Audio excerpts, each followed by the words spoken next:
In California, detectives investigated a gruesome murder. The suspect fled and was eventually caught in Arizona.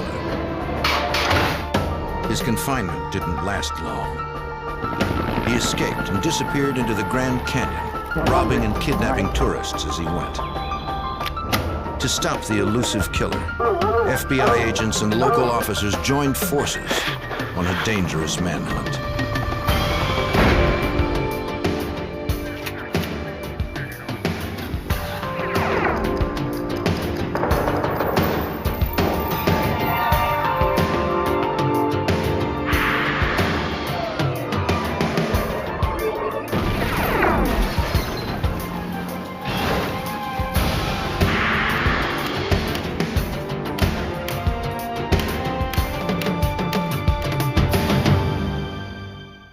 A killer was on the loose in one of America's most popular tourist destinations. Armed and desperate, he evaded law enforcement at every turn. As the 4th of July weekend quickly approached, thousands of people became potential targets. I'm Jim Kallstrom, former head of the FBI's New York office. Agents would use any means necessary to track a killer before he could strike again.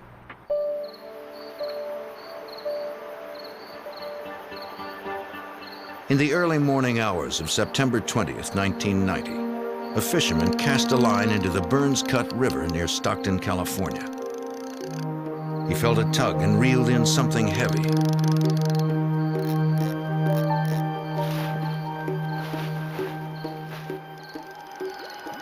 It was a large plastic bag.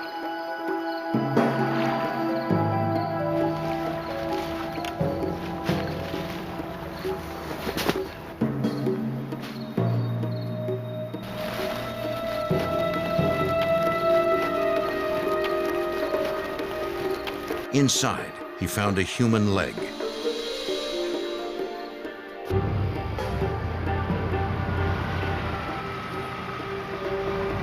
The fisherman called the San Joaquin County Sheriff's Office. Find anything else out there? Deputies responded to the scene immediately. They confirmed the report of human remains and could find no clue as to the victim's identity. The deputies called in Homicide Detective Sergeant Armando Mayoya, who would run the investigation. The search of the river for any other items of evidence and body parts continued through the night and then into the next morning. We were able to get a boat unit out to the river along with a search of the banks by detectives. By first light, the deputies were dragging the river.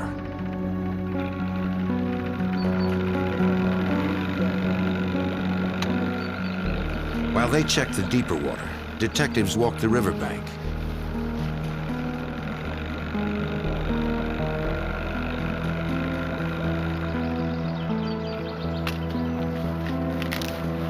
It wasn't long before they discovered another plastic bag.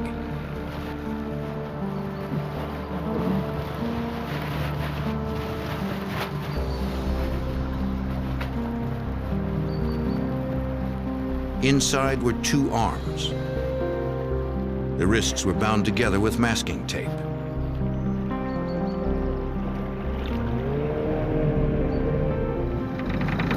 Hold it, hold it. Nearby, the boat unit deputies soon pulled up another object.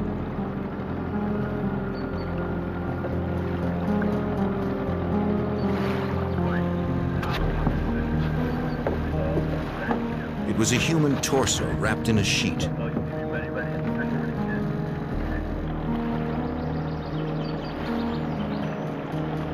Later, they would find a right leg, the victim's head, and some clothing, all in separate plastic bags. 74. After several hours of searching, investigators had recovered an entire male body. They didn't know who the man was. It was pretty brutal murder case. And for someone to take the time to dismember a person and to transport that person in different bags and dispose of the body without caring, it's very callous and cold. At the morgue, a coroner examined the remains. He determined that the victim had been dismembered with a serrated knife. It would take more time to determine the actual cause of death, or if the man was alive when he was dismembered.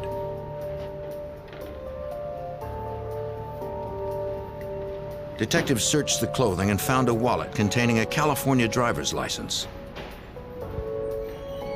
It belonged to 40-year-old Sam Lee McCullough of Stockton. Police records showed McCullough had a minor arrest record. A fingerprint check confirmed his identity.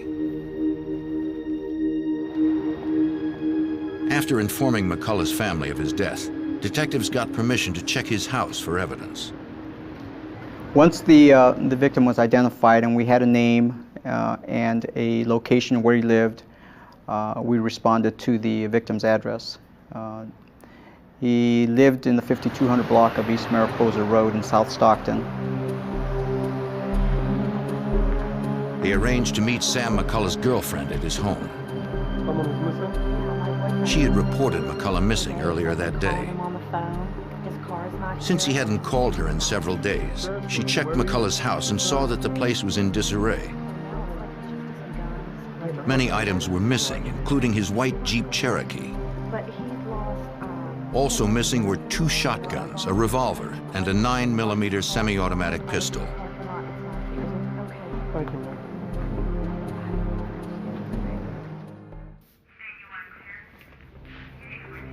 Detectives and deputies examined McCullough's house. Noting footprints on the floor, they conducted an electrostatic search to reveal details of the prints, which appeared to be made by boots. Investigators also recovered latent fingerprints, but none were foreign to the house.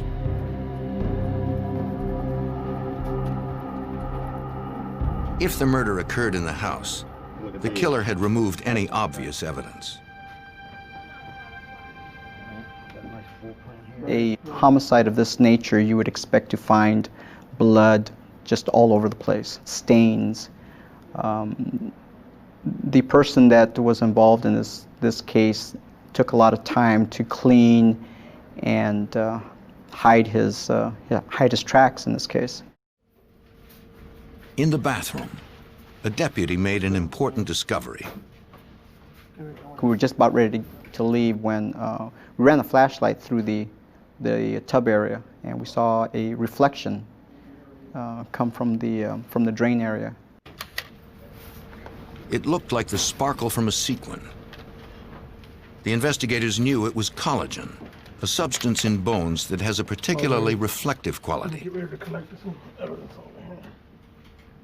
Looking a little deeper into the drain, we found blood, tissue, and bone, and a large amount of hair. And based on that, there was a great probability at that point that the victim had been dismembered in the bathtub of the residence. Keep going over here. Take closer. Laboratory tests would later match the blood and hair to Sam McCullough. Eventually, the coroner determined McCullough had been dead before he was dismembered. Cause of death was a gunshot wound to the forehead. What caliber do you think it is, Doc? Powder burns indicated he had been shot at point-blank range.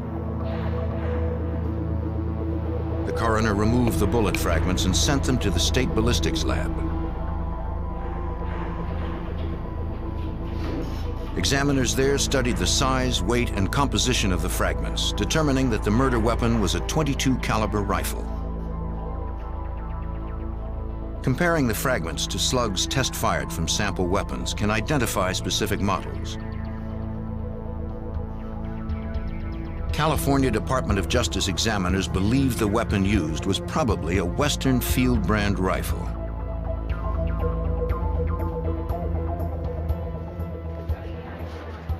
Detectives found documents listing the serial numbers of McCullough's Jeep and his guns. They entered the numbers into the National Crime Information Center. The NCIC is a nationwide database used by law enforcement agencies to track criminals, missing persons, and stolen property. If the items turned up anywhere, San Joaquin detectives would be notified.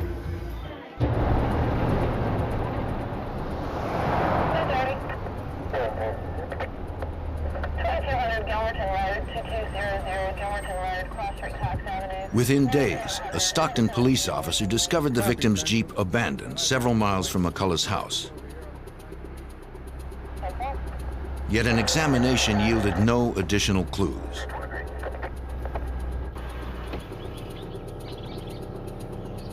Investigators still had no leads on the killer.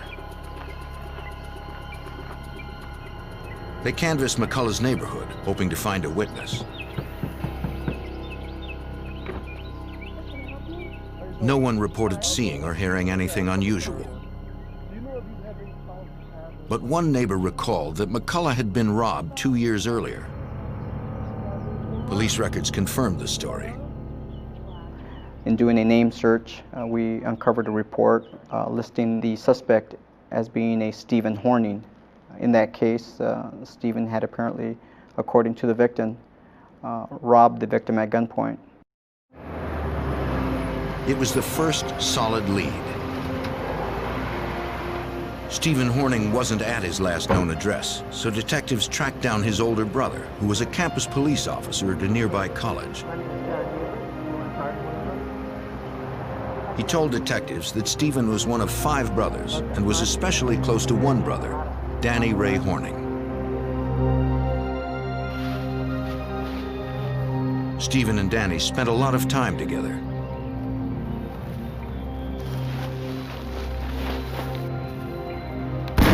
They often hunted and fished along the Burns Cut River, the same river where McCullough's body had been dumped. He told the detectives about one particular hunting trip Stephen and Danny had taken. They had shot a deer, brought it home, and butchered the deer in the bathtub of the residence. And that was significant to us, as the victim had been dismembered in the same way.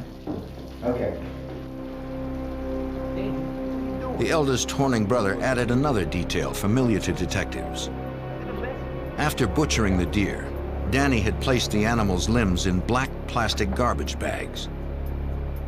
Detectives thought the story had an eerie resemblance to the homicide of Sam McCullough. They asked the brother to identify some clothing found in a bag containing body parts in the Burns Cut River. He said that the black shorts and t-shirt looked like those his brother Danny often wore. Police noted that no one in the Horning family had seen Stephen or Danny since September 19th, the day Sam McCullough was probably killed. The investigation progressed to the point where there was enough probable cause to present the case to a judge, and a search warrant was issued for Stephen and Danny, along with an arrest warrant. On November 20th, 1990, 2 months after the murder, San Joaquin sheriff's officers returned to the brothers' trailer located behind their parents' house.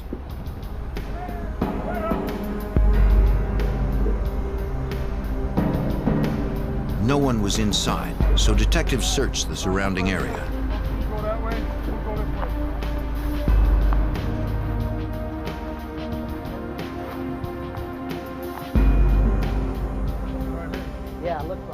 Behind the trailer, they found important evidence. A cut stock and a sawed-off barrel from a rifle. Lab examiners had reported that the weapon used to kill McCullough was probably a Western Field brand .22 caliber rifle. The barrel found in the field next to the suspect's house was a Western Field .22 caliber barrel. The next day, deputies went back to the trailer. One of the brothers, Stephen Horning, was there. He was arrested and charged with murder. The second suspect, Stephen's brother Danny Ray Horning, was nowhere to be found. Sit down here watching this.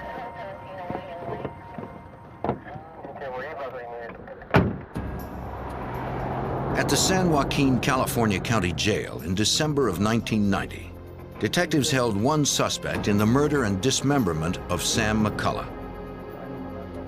Stephen Horning had been arrested after a month-long investigation, but detectives needed more evidence to hold him. His brother, Danny Ray Horning, was also wanted but had fled the area.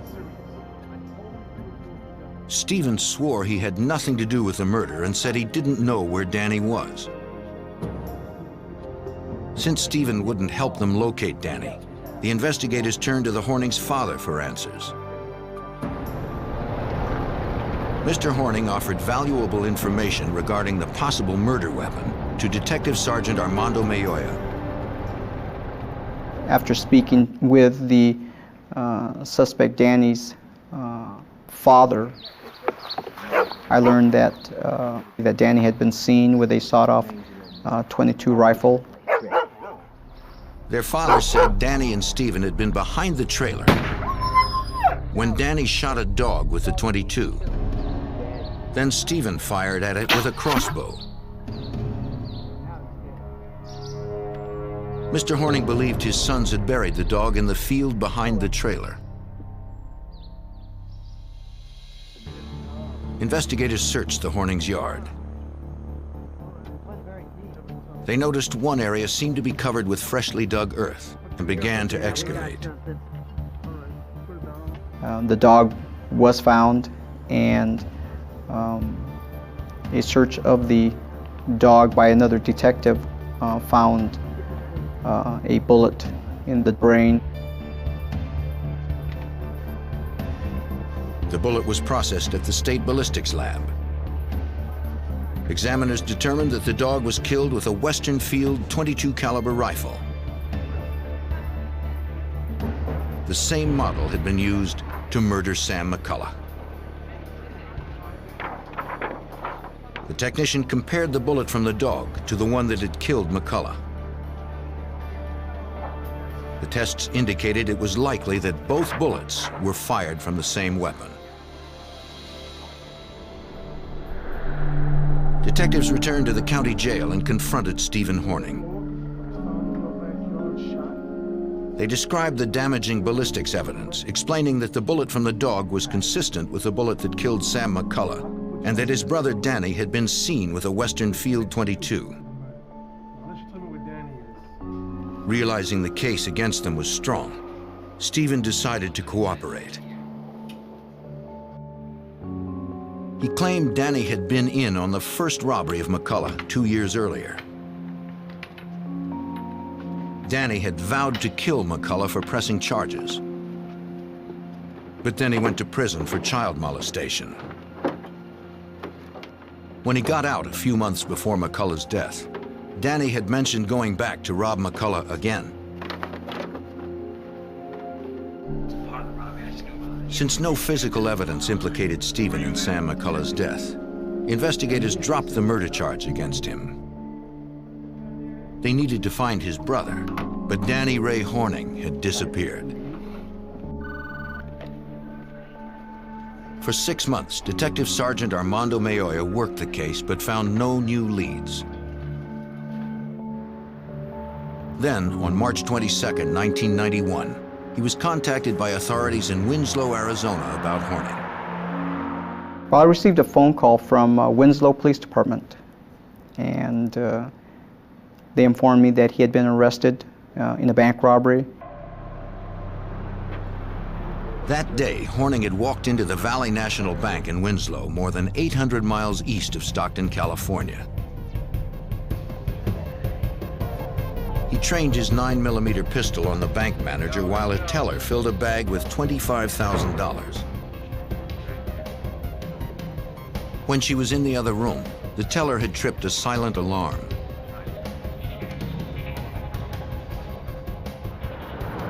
A block away at the Winslow Police Department, Detective Elmer Hassey took the call.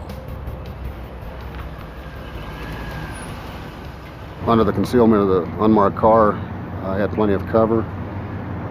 Positioned myself to where I could try to see what was going on in the bank. He couldn't see from the vehicle, so he went for a closer look. When the detective checked through the window, he saw a single gunman backing toward the door with a hostage. I came through the door. I stuck the gun up to his rib cage and pulled him towards the wall and took the bank bag out of his hand. The suspect was carrying a 9mm pistol. Detective Hassey determined the suspect's name was Danny Ray Horning. An NCIC check revealed the murder warrant in California. Hassey described the weapon recovered to Detective Mayoya.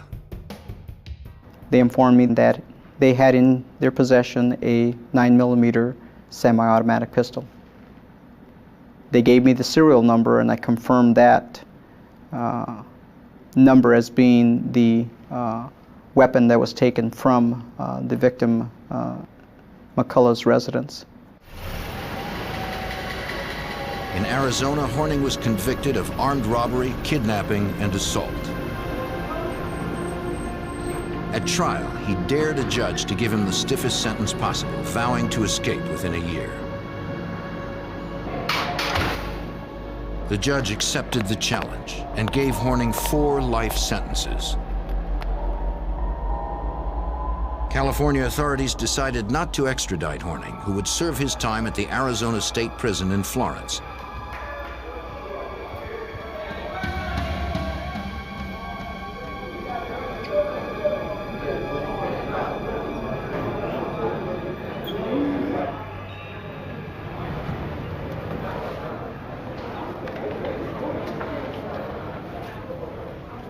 On May 12, 1992, prison officers doing the 4 o'clock head count found that prisoner number 85897 was not in his cell.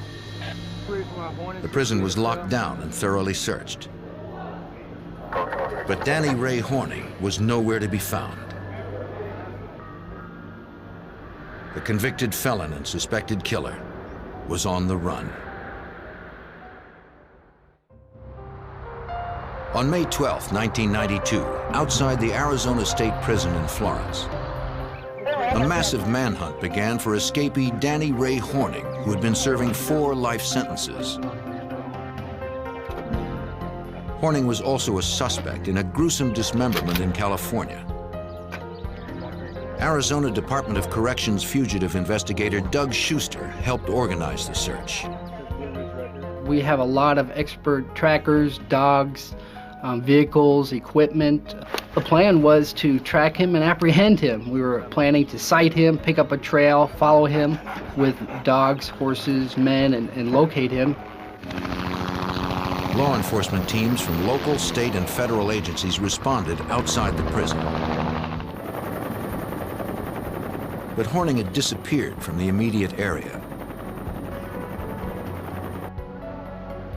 While the teams widened their circle, Schuster returned to the prison to try to figure out how the accused killer managed to escape. Prison officials contacted the FBI to assist in the investigation. Authorities first checked Horning's records. The convicted felon had been housed in Central Unit, the prison's most secure area. There was no evidence that he had tunneled out or otherwise breached the walls of Central. They interviewed corrections officers and inmates to determine Horning's last actions inside. Doug Schuster first determined why Horning wasn't in his locked cell. At any given time, not all inmates are locked in the cell. Some are out at work sites, some are working in the kitchen, some are working here and there. So you have a portion of your inmates that are supposed to be in their cells. Another portion would be accounted for via an out count sheet. Staff would visually see someone and say, these 4 inmates are in the kitchen working. So they wouldn't be in their cell during the count. Investigators learned that Horning had been assigned a janitorial job, which included cleaning the infirmary.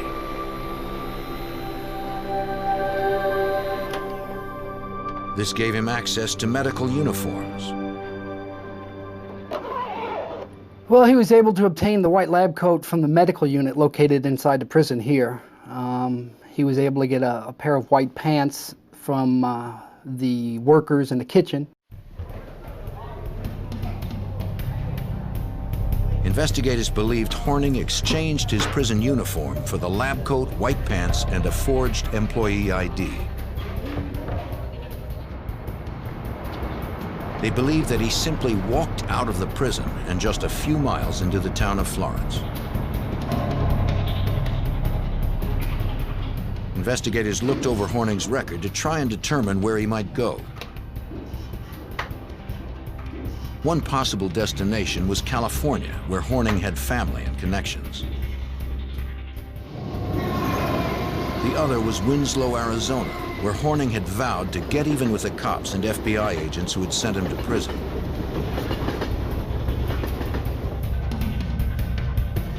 Special Agent Keith Tolhurst of the FBI's Phoenix field office joined the investigation. Are you going up there with him? Are you going to take dog teams up there? He would work closely with the Department of Corrections to stop Horning before he struck again. The information from the prison told us that they believed he was going to rob some more banks and then go to Winslow and try to kill either the Valley National Bank people that he robbed the bank from or kill the agents. So we believed he was going to head that direction. The agent examined the items left in Horning's cell. They would be sent to profilers at the FBI Academy in Quantico, Virginia. We started getting involved with our behavioral science unit as well to see if they could profile this guy to find out whether he's the type of individual that would carry out his threats. And basically it came back later that it looked like he would be able, or at least capable, of carrying out those kind of threats. If Horning was willing to kill FBI agents, no one was safe. The first solid lead in the hunt for Horning came 3 days after his escape.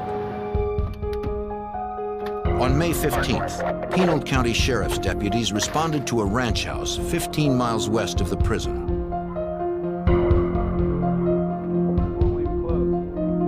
The owner said the house had been burglarized.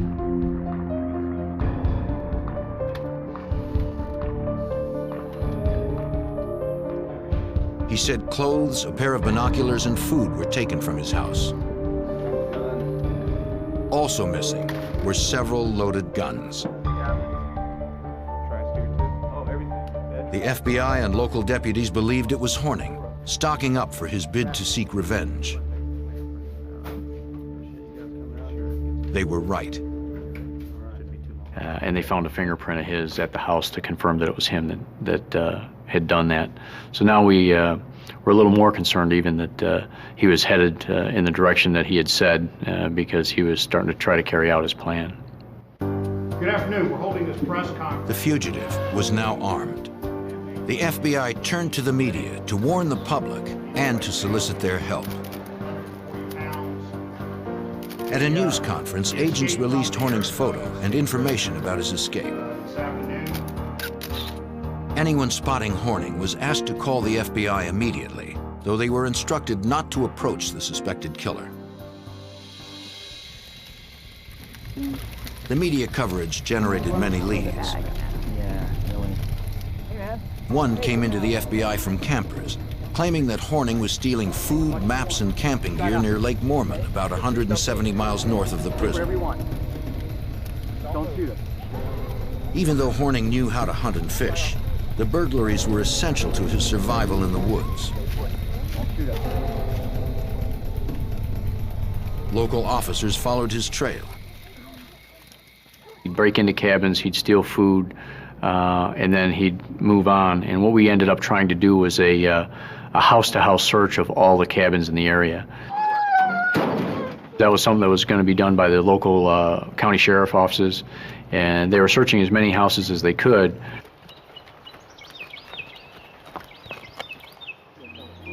Horning was getting closer to the Grand Canyon National Park.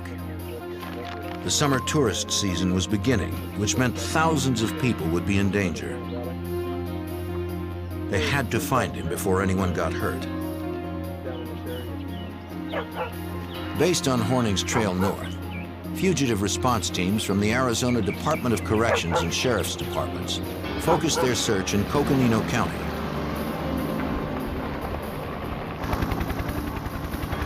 It was an enormous undertaking.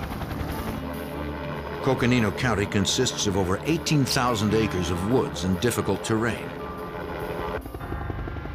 Perfect cover for a fugitive. We're in the mountains. It was Lake Mormon area. It was trees, mountains, rocks, hills, helicopters, massive amount of mobilization, radios, dogs, horses, trailers. It was just massive.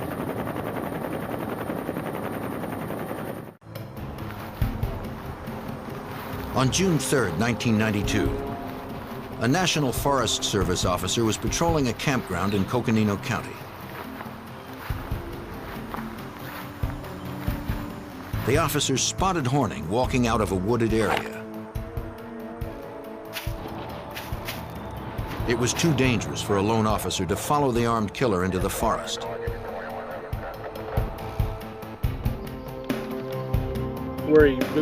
When reinforcements arrived, Danny Ray Horning had disappeared once again.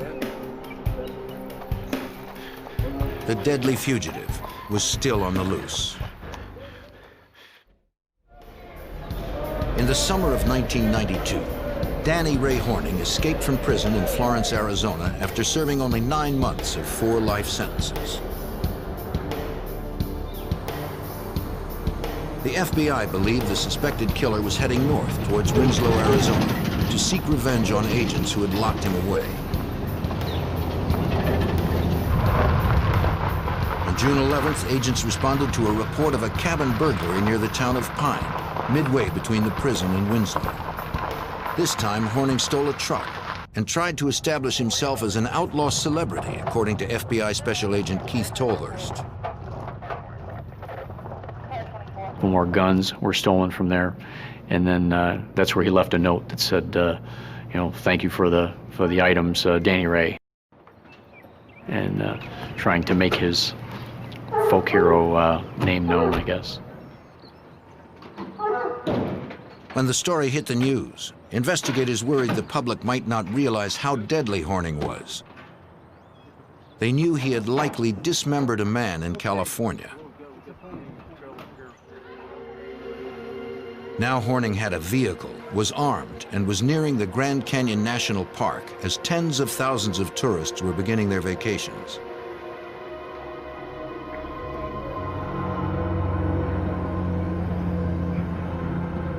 For 10 days, no new sightings came in. With the truck, he might have been hundreds of miles away already.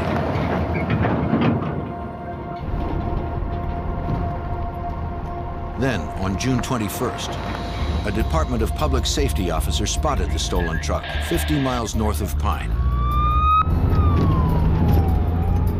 Danny Ray Horning was driving. The officer called for backup.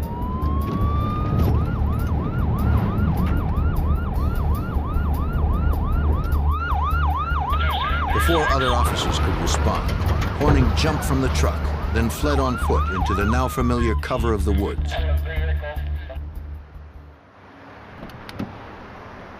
FBI agents responded immediately.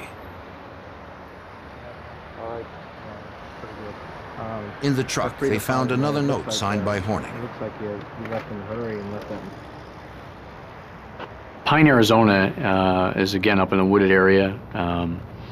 in northern Arizona, and it's along the path. If you're going from Florence up to Pine, he's almost to Winslow.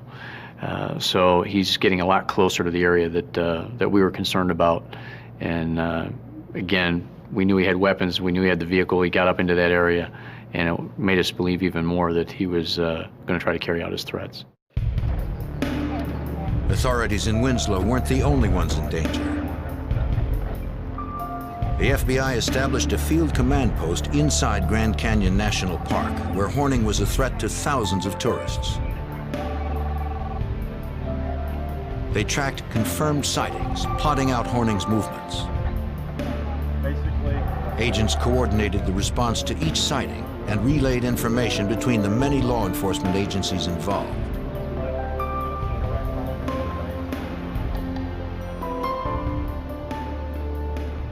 The territory being searched was vast, and Horning was moving quickly.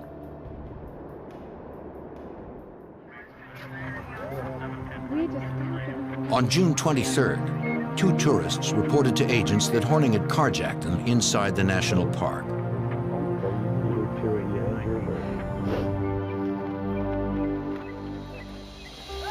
The couple said they were in a parking lot the day before when Horning commandeered their car at gunpoint. He demanded that they drive him to the canyon's rim.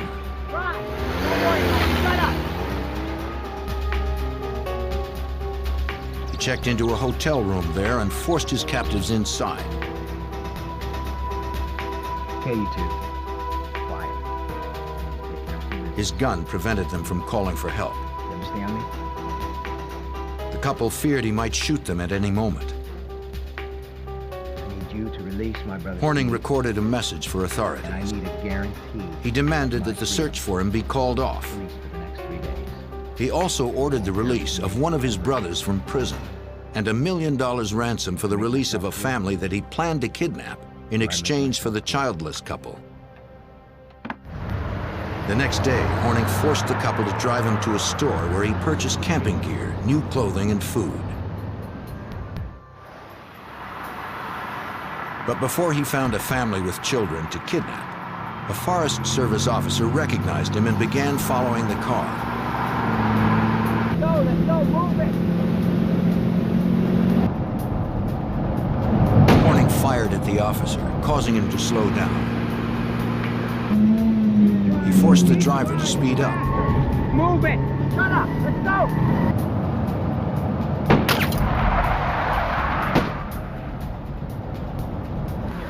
When he had gained some distance, Horning ordered the car stopped. Thanks. He jumped out and fled on foot. Since he shot at a law officer, it was clear Horning was becoming desperate and more dangerous.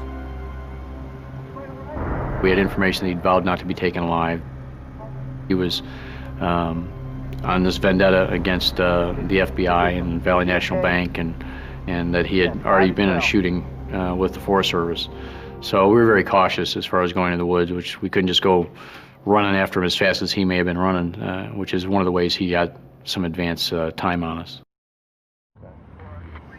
It was really scary. You should really catch The kidnapped couple provided agents with information about Horning's new clothes and plan.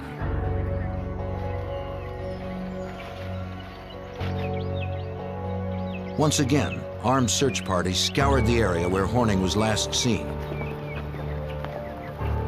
but found no trace of him.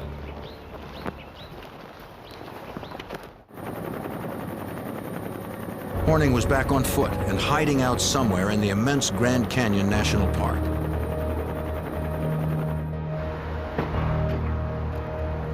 He had vowed to kidnap a family with children.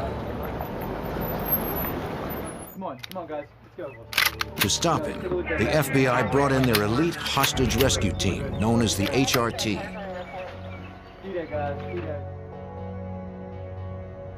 The HRT agents blanketed the area, rappelling into the canyon, checking caves and conducting aerial searches.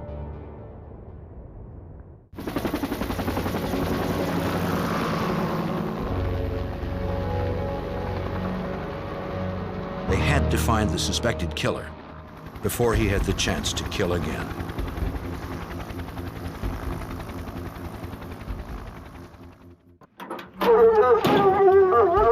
Search teams from the FBI, the Arizona Department of Corrections, and local sheriff's departments trailed fugitive Danny Ray Horning through Grand Canyon National Park. They mobilized dozens of officers, tracking dogs, and helicopters in the effort to find Horning before he kidnapped more hostages.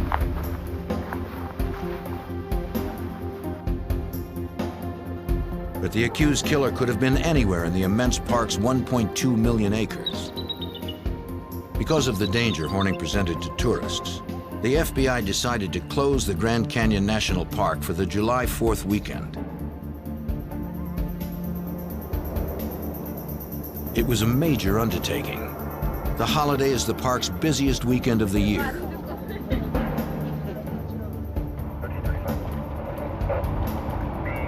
It was also the first time in the park's 73-year history that it had been closed due to a criminal threat. But Horning was dangerous enough to warrant the extreme action, according to FBI Special Agent Keith Tolhurst. He was moving around inside the canyon, and we couldn't control that because there was too many people in the canyon.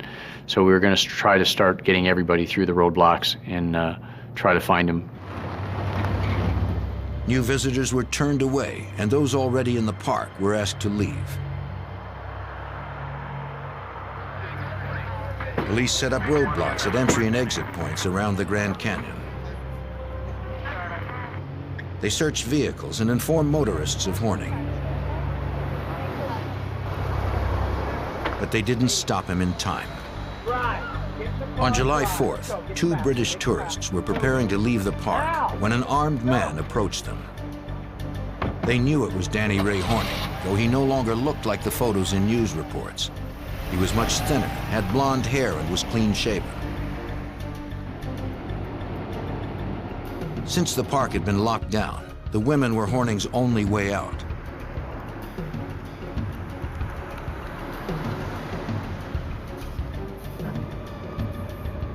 At a roadblock, a ranger stopped the car and spoke to the 3 inside. Horning had threatened to kill the women if they tipped off anyone. I know you guys all know each other. The kidnapped women had to act calm as Horning sat with a gun trained on them.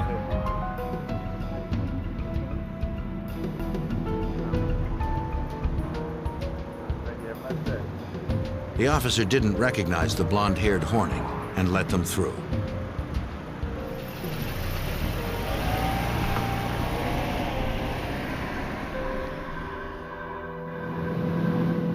Once they were out of the park, he forced them to drive 60 miles south to Williams, Arizona.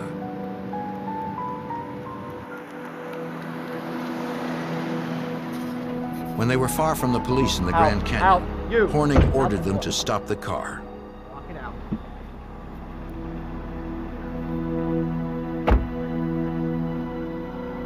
Brandishing his gun, he marched the terrified women into the cover of the woods.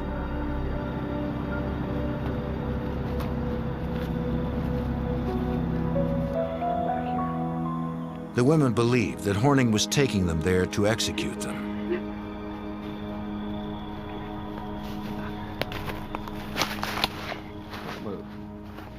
To their relief, he left them there, fleeing in their car.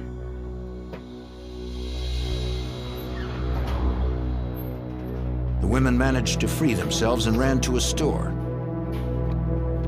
A clerk there called authorities and was told an officer was nearby. The women were badly shaken but unharmed.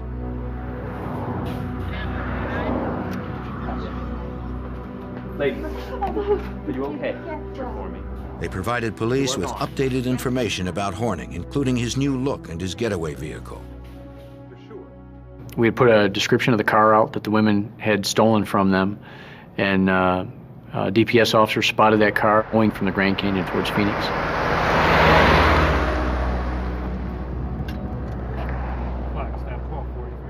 Highway Patrolman Stephen Costello works for the Arizona Department of Safety. When Horning drove past, he began following the armed fugitive.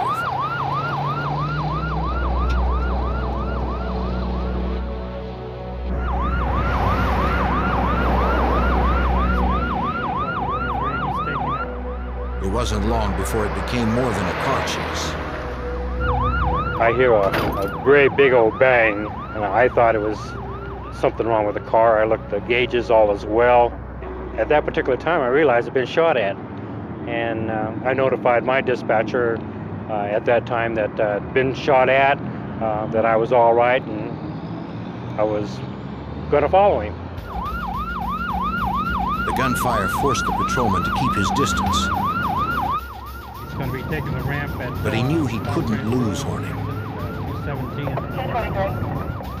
The fugitive tried to make a getaway by turning off near the town of Sedona. He takes the ramp, and I could see that he slammed on the brakes, and he skids in, and he has a slight accident is what he does. He hits a sign. I shouted out, you know, you better stop. The shot missed.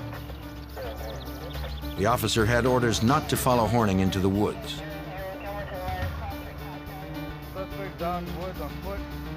When backup arrived, agents and officers began a grid search of the area.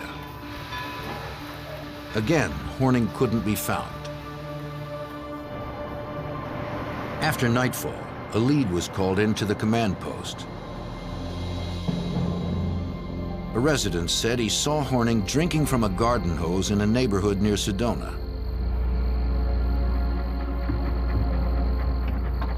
A Border Patrol agent responded to the call. As far as anyone knew, Horning was still armed.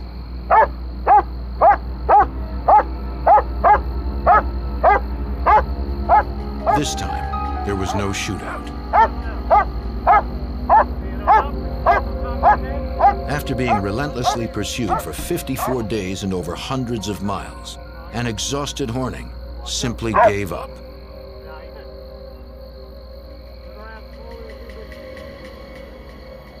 No doubt in my mind that because of the efforts of the teams that had been chasing him, that they had basically run him into the ground. He was laying there dog-tired with his tongue hanging out, and for a man who still had his weapon on him and vowed not to be taken alive, all he wanted was a glass of water. Danny Ray Horning earned 6 more years for his actions during his violent flight.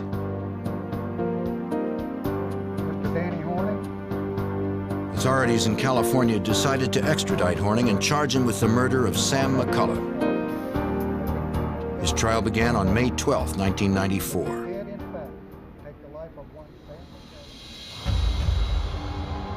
Prosecuting attorneys proved that in September of 1990, Danny Horning broke into Sam McCullough's house to rob him. On the floor! Right now! Horning was angry that McCullough had pressed charges after an earlier robbery. He bound McCullough, rendering him helpless. Horning was using his sawed-off .22 caliber Western field rifle, the same one witnesses had seen him kill a dog with earlier. At point-blank range, Horning fired one shot at Sam McCullough.